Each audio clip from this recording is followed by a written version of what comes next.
Ljubljanski kriminalisti so ta teden razkrili sum korupcije. Vem, kaj si mislite? Sum korupcije in Ljubljana v istem stavku? Nemogoče. Kako? Kje? Še bolj šokanten kot lokacija pa je podatek, da sploh ne gre za korupcijo v politiki, pač pa pri tehničnih pregledih. V tem tednu je 100 kriminalistov zaradi sumov podkupovanja opravilo kar 35 hišnih preiskav. 8 oseb naj bi v enem od ljubljanskih avtoservisov prejemalo do 1200 evrov podkupnine. Prav ste slišali. Če cena na večini avtoservisov odraža, koliko bo mehanik delal, je cena na ljubljanskem servisu pomenila, koliko bo mehaniku pešal vid. Ne dela luč, zaprta nuč. Pokvarjen volan, mehanik zaspan. Ni ene osi, čisto slepi. Med strankami, ki so kupile slednji deluxe paket, je bržkone tudi lastnik naslednjega vozila. Najbolj pa oči bode primer tovornega vozila za prevoz betona. In je imelo povsem okvarjen zavorni sistem in je zaviralo le s pomočjo motorja. To vozilo je še nedavno vozilo po ljubljanskih ulicah. Medtem ko nekateri ne znamo več voziti avta brez senzorjev za parking, je po naših cestah vozil mojster, ki zna voziti kamion brez zavor. Policisti bi mu naj na sled prišli, ko je zaradi rdeče luči v centru Ljubljane začel bremzati že pri Trojanah.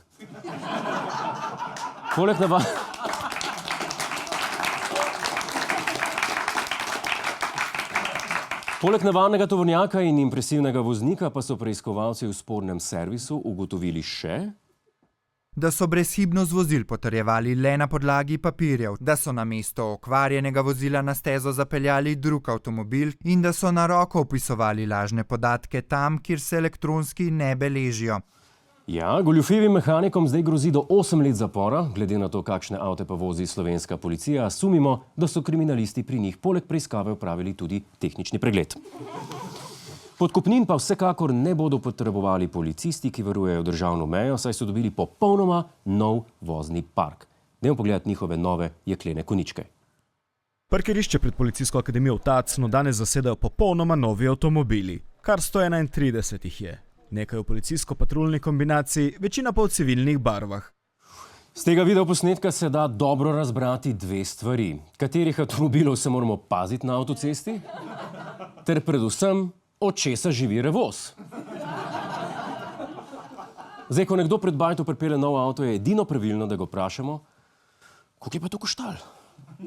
Generalna direktorica policije s ponosom pokaže predsedniku vlade, kam je šlo 4 od 395 milijonov evrov iz letošnjega rekordnega policijskega proračuna.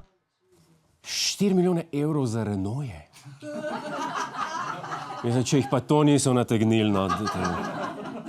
Se vidi, da je avto kupovala ženska, ne. Zdaj so izraven prodali še podaljšano garancijo, pa jamstvo za rjo, pa držalo za pijačo, pa ne vem kaj. No, če pogledamo iz pozitivne strani, bodo pa avti zagotovo imeli parkirne senzorje. Zakaj točno policija pri nadzoru meje potrebuje nova vozila, pa je na dogodek prišel pojasniti sam premier Marjan Šarec. Ne sme se dogajati, da nam bodo usodo krojile varde ali pa vaške straže in drugi posamezniki, ki imajo 5 minut časa. A je jasen? No, čakajte malo. Premier se več kot očitno ne zaveda, kako zahtevna je organizacija vaške straže. Najprej treba narediti Facebook dogodek. Pa moraš pripraviti vse za piknik. Pa se slučajno najdeš še kak vegetarijanc, moraš ekstra pečiti samo za njega. To vzame kar cajta, veste. Policija ima torej za varovanje meje sedaj končno na voljo dovolj avtomobilov. Manjka pa ji nečesa drugega. V zadnji generaciji, ki se izobražuje za nadzor državne meje, je 11 kandidatov. Po naših podatkih so 3 že dali odpoved, tako da jih je 8. Z novim letom pa po neuradnih podatkih, s katerimi razpolagamo, pa naj bi bilo samo 5. Normalno jih je premalo, kdo hoče pa Renaultja voziti? Mislim, kjera neumnost. Ti se odločiš biti policaj, ne, ki zgledu serije pa filme, v smislu kriminalce preganju 220 na uro, pa priješ pa na izobraževanje, ti dajo pa ključe od Twingota. Mislim...